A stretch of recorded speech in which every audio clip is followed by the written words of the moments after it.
Bom, Juliana, essa investigação evidenciou a relação do crime com autoridades de diferentes esferas do poder público. Dá para imaginar o fim dessa prática no Brasil?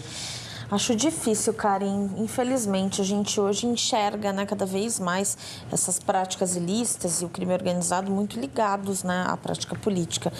Tem uma questão um pouco de como que as instituições no Brasil se desenham, né?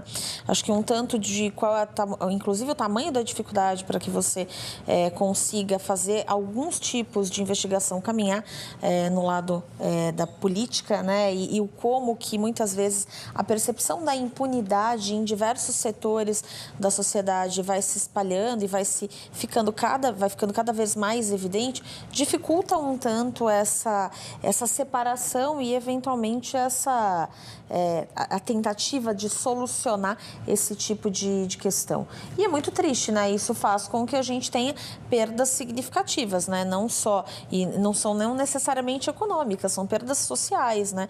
A gente, quanto mais esses crimes e essas coisas acontecem, né? Cenários como esse se solidificam, mais difícil fica acreditar tanto no setor, na esfera política, quanto, inclusive, na possibilidade de erradicar aí todo o crime organizado. Sim. Wilson, e ainda nós temos também muitas perguntas sem respostas que envolvem esse caso. Por que o delegado suspeito foi indicado por inteligência militar e por que o delegado assumiu o risco de a trama ser delatada? Bom, a estrutura do crime organizado no Rio de Janeiro exige um enfrentamento muito mais complexo do que qualquer tipo de enfrentamento que você faz em crimes em qualquer outro lugar.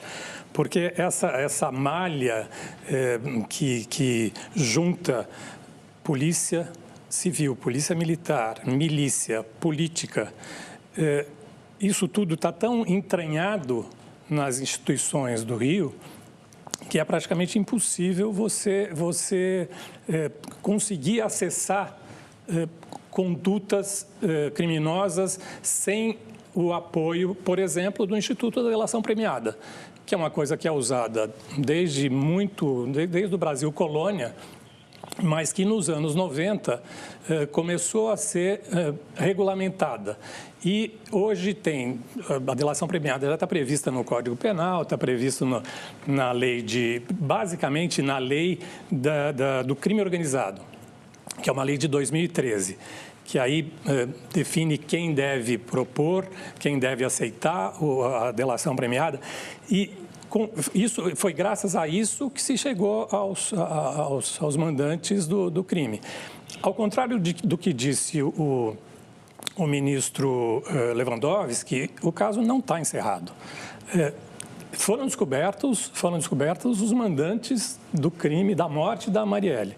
Mas a partir dos depoimentos, e aí provavelmente se vai usar um método que a Juliana deve conhecer bem, que é a teoria dos jogos, né, em que você coloca como competidores e colaboradores os agentes que participaram de um determinado ato, só que em situações isoladas.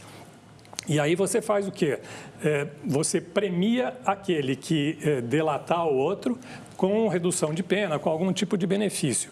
E avisa o outro, olha, se você não fizer isso, você não vai ter esse benefício. Então, tem que haver uma coordenação entre os depoimentos. A partir disso, vão surgir muitos outros casos. Já se sabe que o Rony Lessa participou, por exemplo, que foi o executor, participou de muitos outros crimes que também não foram investigados. É que o caso da Marielle ganhou uma visibilidade muito grande e, a partir desse caso, certamente vão surgir os outros casos que ficaram esquecidos ao longo do caminho. Mas eu não concordo com o ministro quando ele diz que o caso está resolvido.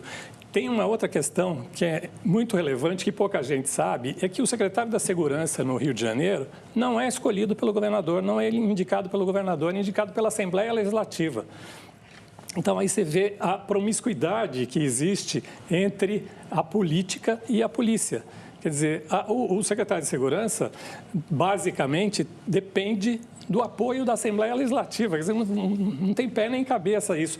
A propósito, eu até sugiro que todo mundo que não assistiu, assista, e quem já assistiu, assista de novo, Tropa de Elite 2. um filme de 14 anos atrás que parece um documentário do que aconteceu agora. Todos os detalhes do caso Marielle estão antecipados no Tropa de Elite 2. É uma coisa impressionante. O Zé Padilha fez um filme que é o retrato do Rio de Janeiro de hoje. Essa promiscuidade entre todas essas instituições.